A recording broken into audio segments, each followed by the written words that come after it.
വിഷയത്തിൽ പ്രിയമുള്ളവരെ, ഫാൻ നമ്മളെല്ലാം കറങ്ങുന്നുണ്ട് അല്ലേ? എന്നിട്ടും ചൂടാണ്, ചെറുപ്പം ഭയങ്കരമാണ്. ഞാൻ വാഴ തുറന്നാണോ നോക്കാം. കൊടും വരൾച്ചയിലൂടെ നമ്മൾ കടന്നു പോകും. പത്രങ്ങളിലൊക്കെ നമ്മൾ വായിക്കുമ്പോൾ നമുക്കത് മനസ്സിലാക്കാൻ പറ്റുന്നുണ്ട്. 182 പേരാണ് ഇന്നലെ സൂര്യാഘാതമേറ്റത് അല്ലേ? ജന്തുജീവജാലങ്ങൾ, മൃഗങ്ങൾ പലതും ചത്തു എന്നാണ് പത്രങ്ങളിലൊക്കെ നമ്മൾ കാണുന്നത്. സൂര്യൻ അത്രമാത്രം ജ്വലിച്ചതുകൊണ്ട് കേരളത്തിലേക്ക് എന്താണ് ആ വാക്ക്? ഉഷ്ണതരംഗം അല്ലേ? എന്നല്ലേ? ഉഷ്ണതരംഗം വന്നിരിക്കുകയാണ്. അപ്പൊ നമ്മുടെ നാട് ഇങ്ങനെ ജീവിക്കാൻ കൊള്ളാത്ത വിധത്തിലേക്ക് വന്നുകൊണ്ടിരിക്കുക. എന്താ കാരണം? ആർക്ക് പറയാം? എന്താ കാരണം? കൈപൊക്കി പറയൂ. നിങ്ങൾ ആരെയും നോക്കണ്ട, നിങ്ങളുടെ മനസ്സിൽ തോന്നുന്ന കാര്യം പറയൂ. നമ്മുടെ പ്രശ്നം പ്രതികരണ ശക്തി ഇല്ലാതെ നമ്മുടെ പ്രശ്നം. എന്താ കാരണം? ആർക്കും ഇത് പറയാനില്ല. കാലാവസ്ഥ വ്യതിയാനമാണ് കാരണം എന്നാണ് ശാസ്ത്രം പറയുന്നത്. പക്ഷെ ഒരു കാര്യം നമ്മൾ മനസ്സിലാക്കണം, ഈ കാലാവസ്ഥ വ്യതിയാനം ഉണ്ടായിട്ടും ഇത്രയും കാലം നമ്മൾ ഒരു കുഴപ്പമില്ലാതെ മുന്നോട്ട് പോയി. കാലാവസ്ഥ വ്യതിയാനമുണ്ട്, ശരിയാ. പക്ഷെ ഇപ്പോൾ നമുക്ക് ഒരു തരത്തിൽ ജീവിക്കാൻ പറ്റാത്ത വിധത്തിലേക്കുള്ള കാര്യങ്ങൾ വന്നുകൊണ്ടിരിക്കുന്നു. ഇന്ന് ഞാൻ രാവിലെ ഒരാളുടെ പ്രവർത്തകനായിരുന്നു പലരുടെയും ഒരു കുട്ടിയുടെ വീട്ടിൽ പോയി. വീട് വെച്ചിരിപ്പൊക്കെ ആയിരുന്നു. ഭക്ഷണം കഴിച്ച് തിരിച്ചു വന്നത് കൊടും വെയിലെന്നാണ്. ഞാൻ ആകെ 10 മിനിറ്റ് ബൈക്കും വരുന്നുള്ളൂ. പക്ഷേ അമിതമായി ചൂട്. പ്രിയമുള്ളവരെ, ശാസ്ത്രത്തിൻ്റെതായ കണ്ടുപിടുത്തങ്ങളുണ്ട്. പക്ഷെ ഞാൻ ഇന്ന് നിങ്ങളെ വചനത്തിൻ്റെതായ വഴിയിലൂടെ കൊണ്ടുപോകാനാണ് ഉദ്ദേശിക്കുക. എന്താണ് കാരണം? അതാണ് ഇന്നത്തെ ജെറമ്യയുടെ പുസ്തകത്തിൽ പറയുക. എന്താണ്? വരൾച്ചയെ സംബന്ധിച്ച് ജെറമ്യയ്ക്ക് കർത്താവിൽ നിന്ന് ലഭിച്ച അരുളപ്പാട് എന്താണത്? യൂദ വിലപിക്കുന്നു, അവളുടെ നഗരങ്ങൾ ദുർബലമായിരിക്കുന്നു, അവളുടെ ജനം നിലത്ത് വീണ് കരയുന്നു, ജെറുസലേമിന് രോദനം ഉയരുന്നു, അവളുടെ പ്രഭുക്കന്മാർ വെള്ളത്തിന് സേവകരെ പറഞ്ഞു വിടുന്നു, അവർ കിണറ്റുകരയിലെത്തുന്നു, വെള്ളം കിട്ടാതെ ഒഴിഞ്ഞ പാത്രങ്ങളുമായിട്ട് തിരിച്ചു പോകും. ലജ്ജയും വിസ്മയവും നിമിത്തം അവർ തങ്ങളുടെ തല മൂടുന്നു. നാട്ടിൽ മഴ പെയ്യാത്തത് കൊണ്ട് ഭൂമി വരണ്ടു, കൃഷിക്കാർ ആകുലരായി അവർ തല മൂടുന്നു. മാൻപേട പെറ്റ കുഞ്ഞിനെ പുല്ലില്ലാത്തത് കൊണ്ട് വയലിൽ ഉപേക്ഷിച്ചു പോകും. കാരണം പുല്ല് തുടങ്ങി, വെള്ളമില്ല. അതാണ്. കാട്ടുകഴുതകൾ ശൂന്യമായ കുന്നുകളിൽ നിന്ന് വായുവിനായി കുറുനരിയെ പോലെ അണയ്ക്കുന്നു. ചൂട് കൂടിയിട്ട് രക്ഷയില്ല. തീറ്റയില്ലാത്തത് കൊണ്ട് അവയുടെ കാഴ്ച മങ്ങിയിരിക്കുന്നു. കർത്താവേ, ഞങ്ങളുടെ ദുഷ്കൃത്യങ്ങൾ ഞങ്ങൾക്കെതിരെ നിൽക്കുന്നു. മനുഷ്യന്റെ ദുഷ്ടത പെരുകയല്ല പ്രിയമുള്ളവരെ. ഇന്നലെ തന്നെ കണ്ടില്ല നമ്മൾ കല്ലൂര് അല്ലേ? കല്ലൂരിലല്ല, പെരുമ്പള്ളി അല്ലേ? പനമ്പള്ളി നഗരം. സ്വന്തം കുഞ്ഞിനെയാണ് ഒരമ്മ 5ാമത്തെ നിലയിൽ നിന്നും കൊന്നാണ് പുറത്തേക്ക് എറിയുന്നത്.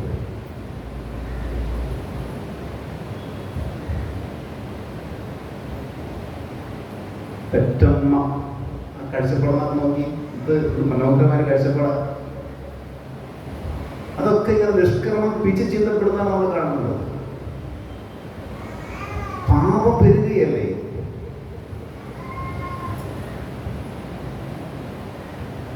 ആ വ്യക്തിയാണ് ഇപ്പൊ എല്ലാവരും കുറ്റക്കാരിയായിട്ട് കാണുന്നത്. അവളോ മോള് എന്നൊക്കെയാണ് പലരും പറയുന്നത്. അവളെ കൈ കിട്ടിയാണ്ടല്ലോ എന്നൊക്കെയാണ് പലരും ഈ വ്യക്തിയെ പറ്റി കമന്റ് അടിക്കുന്നത്, അല്ലെങ്കിൽ കമന്റ് പറയുന്നത്. നാളെ നിയമവ്യവസ്ഥ അവൾക്കെതിരെ നടപടിയെടുക്കും. ഒരുപക്ഷെ അവൾക്ക് ജീവപര്യന്തം തടവ് കൊടുക്കാം. നിയമവ്യവസ്ഥ പോലും ദൂഷിച്ചു വഷളായിരിക്കുന്നു പറയുന്നവരെ. ആ കുഞ്ഞ് താഴെ വീണു കണ്ട ആ ഡ്രൈവർ അയാളത് സഹിച്ചില്ല. അയാൾ വാവുകൊണ്ട് നിലവിളിക്കുകയാണ്. ചോരയിൽ കുതിർന്ന് കിടക്കുന്ന ആ കുഞ്ഞിന്റെ അടുത്തേക്ക് 5-10 മിനിറ്റിനുള്ളിൽ എത്തിയത് നൂറുകണക്കിന് ആളുകളാണ്. അവർക്ക് സഹിക്കാൻ പറ്റുന്നില്ല കാഴ്ച. എല്ലാവരും കുറ്റപ്പെടുത്തുന്നത് ആ സ്ത്രീയാണ്. ശരിയാ, ഞാനും ആ സ്ത്രീയെ കുറ്റപ്പെടുത്തുകയാണ്. പക്ഷെ ദൈവത്തിന്റെ കൽപ്പനകൾ എവിടെയൊക്കെ ലംഘിക്കപ്പെടുന്നുവോ അവിടെയൊക്കെ ഇത്തരത്തിലുള്ള ദുരന്തങ്ങളുണ്ട്.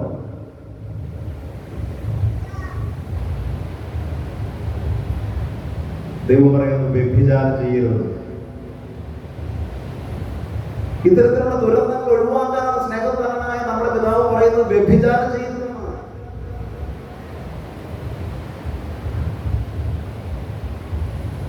അത് ഞാൻ പറഞ്ഞ നിയമവ്യവസ്ഥ എന്താ പറയുന്നത്? വ്യഭിചാരം ചെയ്തോളാണ് പറയുന്നത്. മനസ്സിലാക്കണം. ഇന്ത്യയിൽ 2018 സെപ്റ്റംബർ മാസം വരെ വ്യഭിചാരം ചെയ്യുക എന്നുള്ളത് ക്രിമിനൽ കുറ്റമായിരുന്നു ഞാൻ മനസ്സിലാക്കുന്നതോ. അതായത് പ്രത്യേകിച്ച് വിവാഹിതരായിട്ടുള്ള തമ്മിൽ 2018 എടുത്തു മാറ്റി സുപ്രീം കോടതി എടുത്തു മാറ്റിയത്. ആർക്കും വ്യഭിചാരമാകാം. അത് ആ വ്യക്തിയുടെ സ്വാതന്ത്ര്യമാണ്. ആ വ്യക്തിയുടെ സ്വാതന്ത്ര്യത്തെ കൈകടത്താനായിട്ട് പറ്റില്ല.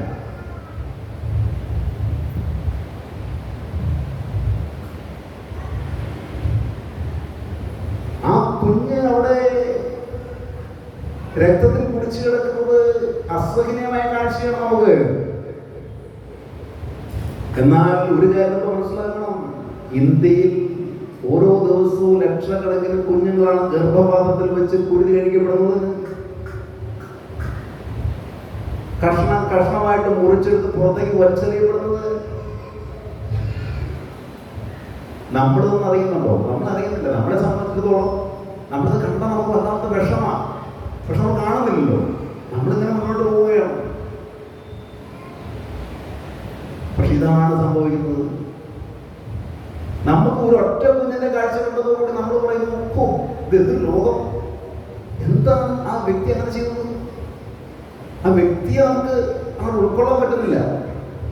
അങ്ങനെയെങ്കിൽ ദൈവം ഓരോ ദിവസവും കണ്ടുകൊണ്ടിരിക്കുന്നത് ലക്ഷക്കണക്കിന് കോടിക്കണക്കിന് കൊലപാതകങ്ങളല്ലേ പ്രിയമുള്ളവരെ. ഈ ലോകത്തിലേക്ക് ദൈവം സമാനമായിട്ട് നൽകുന്ന കുഞ്ഞുങ്ങള് ഇപ്രകാരം കൊല ചെയ്യപ്പെടുന്നത് കണ്ടിരിക്കുന്ന ദൈവത്തിന്റെ മനസ്സിനെ പറ്റി നമ്മൾ ചിന്തിച്ചിട്ടുണ്ടോ? അവിടെ എന്തുമാത്രം വേദനിക്കുന്നുണ്ട്. എന്നിട്ട് മനുഷ്യൻ തിന്നും കുടിച്ചും പാപം ചെയ്തും സുഖിച്ചും മറ്റുള്ളവരെ കുറ്റം പറഞ്ഞും ചാനൽ ചർച്ചകൾ നടത്തിയും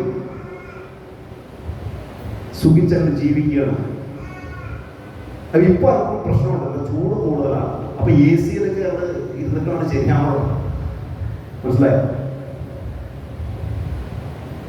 ഇതല്ല വരാൻ പോണത് പറയുള്ളൂ, ഇതിന്റെ അപ്പുറമാണ് വരാൻ പോണത്. മനുഷ്യൻ മനസ്സ് തിരിഞ്ഞില്ലെങ്കിൽ ദൈവം തന്റെ വാളിനെ മുറിച്ച് കൂട്ടും.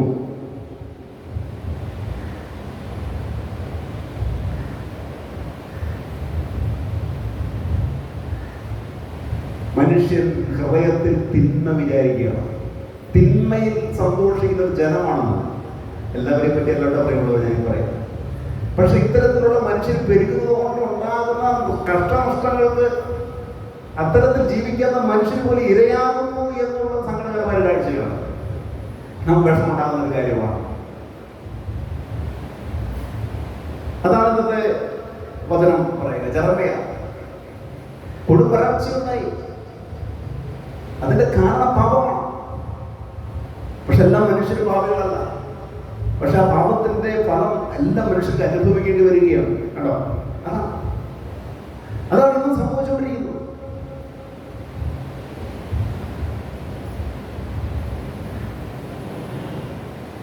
അതുകൊണ്ട് പ്രിയമുള്ളവരെ,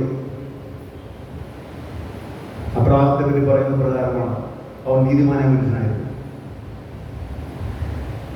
ദാവീദിനെ പറ്റി പറയുന്നത് പ്രകാരമാണ് അവൻ കർത്താവിന്റെ ഹൃദയത്തിനിണങ്ങിയ മനുഷ്യനായിരുന്നു. അങ്ങനെ ഈ പാപകരമായ ലോകത്ത് അതിബുദ്ധിമാന്മാര് ബുദ്ധിയിൽ അന്ധകാരം നിറഞ്ഞ് ദൈവത്തെ പോലും വെല്ലുവിളിച്ച് നിയമങ്ങളുമായിട്ട് പോകുന്ന ഈ കാലഘട്ടത്തിൽ പ്രിയമുള്ളവരെ, ഈ ലോകത്തിന് വേണ്ടി നമുക്ക് പരിഹാരം ചെയ്യണം. ഇതാണ് നമ്മുടെ ജീവിതത്തിന്റെ നമ്മുടെ ജീവിതത്തിൽ സുഖങ്ങളൊക്കെ ഉണ്ട്. നമുക്ക് അതൊക്കെ കുറച്ചൊക്കെ വെട്ടിക്കുറയ്ക്കുക, ചെറിയ സ്ഥലങ്ങളൊക്കെ കിട്ടണം. പ്രിയമുള്ളവരെ, ഇനി മുതലുള്ള കാലഘട്ടത്തെ പറ്റി ഞാൻ പറയുന്നത്, കാരണം പാപം അത്രമാത്രം വർദ്ധിച്ചിരിക്കുകയാണ്. ദൈവത്തിന്റെ പ്രിയപ്പെട്ട ദാവീദിനെ പോലെ, അബ്രാഹത്തെ പോലെ ആയി മാറാൻ എനിക്ക് സാധിക്കും. ഇന്നത്തെ ലേഖനത്തിൽ എന്താ പറഞ്ഞത്? ക്രിസ്തുവുമായിട്ട് ഐക്യപ്പെട്ടിരിക്കുന്നവന് എന്തില്ല? ശിക്ഷാവിധിയില്ല. ലോകം എങ്ങനെയൊക്കെ പോകുള്ളൂ, കാരണം ഈ ലോകത്തിന്റെ അധികാരി വരുന്നു, എങ്കിലും അവന് എന്റെ മേൽ അധികാരമില്ല എന്നാണ് യേശു പറഞ്ഞത്. ഈ അധികാരി പിശാചാണ്. പക്ഷെ യേശുവിന്റെ പീഡാനുഭവം അവരുടെ സഹനങ്ങളിലൂടെ ഉത്ഥാനത്തിലൂടെ പിശാചിനെ പരാജയപ്പെടുത്തി. എന്നിട്ട് അവിടുന്ന് അവസാന ശിഷ്യന്മാരെ അയച്ചുകൊണ്ട് പറയുന്ന ഒരു കാര്യമുണ്ട്: സ്വർഗത്തിലും ഭൂമിയിലുമുള്ള സകല അധികാരവും എനിക്ക് നൽകപ്പെട്ടിരിക്കുന്നു. അപ്പോൾ അങ്ങനെ അധികാരിയെ, ലോകത്തിന്റെ അധികാരിയെ അവൻ തോൽപ്പിച്ചു. അവരിൽ ജീവിക്കുന്നവർക്ക് ഈ ലോകത്തിന്റെ അധികാരിയെ തോൽപ്പിക്കാനായിട്ട് സാധിക്കൂ. കാരണം കർത്താവ് തോൽപ്പിച്ചതാ. കർത്താവിൽ ജീവിക്കുന്നവർക്ക് അവരെ തോൽപ്പിക്കാൻ പറ്റും. അതുകൊണ്ട് പ്രിയമുള്ളവരെ, കർത്താവിൽ ജീവിക്കണം നമ്മൾ. കാരണം നമ്മുടെ രക്ഷകൻ അവനാണ്. നമുക്ക് വേറെ രക്ഷകരില്ല. ഈ ലോകത്ത് രക്ഷകനിൽ വിശ്വസിച്ച് ജീവിക്കുന്ന നമുക്ക് ഈ ലോകത്തെ രക്ഷിക്കാനായിട്ട് സാധിക്കും. അത് നമ്മുടെ രക്ഷകനോടുള്ള വിശ്വസ്തത ഫലമാണ്. അതുകൊണ്ട് മുന്നോട്ട് പോവുകയാണോ? പാപത്തിന് പരിഹാരം ചെയ്യുന്നു, നമ്മുടെയും മറ്റുള്ളവരുടെയും. നമ്മൾ കഷ്ടപ്പെടുകയാണോ? നമ്മൾ ദുരിതം അനുഭവിക്കുകയാണ്. പക്ഷെ നമുക്കൊരു പ്രതീക്ഷയുണ്ട്. എന്താണത്? ഏത് നിമിഷവും ഈ ലോകത്തിൽ നിന്ന് ഞാൻ എടുക്കപ്പെടും. കർത്താവിൽ ജീവിക്കുന്നവന് പിന്നീട് ദുഃഖമില്ല. കർത്താവിൽ ജീവിക്കുന്നവന് പിന്നീട് സങ്കടമില്ല. കാരണം കർത്താവിന്റെ രാജ്യത്തിൽ അതിന് സ്ഥാനമില്ല. പക്ഷെ ഈ ലോകത്ത് ദുഷ്ടത പ്രവർത്തിച്ച് ജീവിക്കുന്ന വ്യക്തിക്ക് വേറൊരു ജീവിതമില്ല. ആ വ്യക്തികൾ മരണത്തോടെ എന്നേക്കുമായിട്ട് അവസാനിക്കുകയാണ്. മരണത്തോടെ നരകത്തിന്റെ ഇരുളുകളുടെ കുഴികളിലേക്ക് അവർ പോവുകയാണ്. അപ്പോൾ അവർക്ക് വേണ്ടി പ്രാർത്ഥിക്കാനുള്ള ഒരു ദൗത്യവും നമ്മൾ ഏറ്റെടുക്കണം. അതാണ് ദൈവം നമ്മൾ ആഗ്രഹിക്കുന്നത്. അതുകൊണ്ട് പ്രിയമുള്ളവരെ, മുന്നോട്ട് പോകുക. സങ്കടമുണ്ട് നമുക്ക്. പക്ഷെ നമ്മൾ ഇത്തരം പാപകരമായ കാര്യങ്ങളിൽ കൂട്ടുചേരരുത്, പങ്കുചേരരുത്. അങ്ങനെയുള്ള കാര്യങ്ങൾ കാണുമ്പോൾ നിശബ്ദരായിരിക്കരുത്, വിമർശിക്കണം, കുറ്റപ്പെടണം.